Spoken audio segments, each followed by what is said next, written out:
Est-ce que vous savez ce que c'est des listes alternatives? En fait, des listes alternatives, c'est tout simplement qui vont permettre de stocker au sein d'une même liste différents types d'ETF.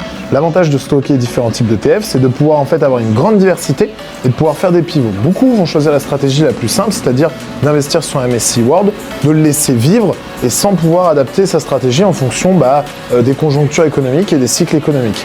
La problématique, c'est que donc quand un marché va être en pleine expansion, vous allez subir la contrepartie par un marché en sous-expansion. Et par conséquent, vous allez perdre du temps, de l'énergie et surtout de la rentabilité.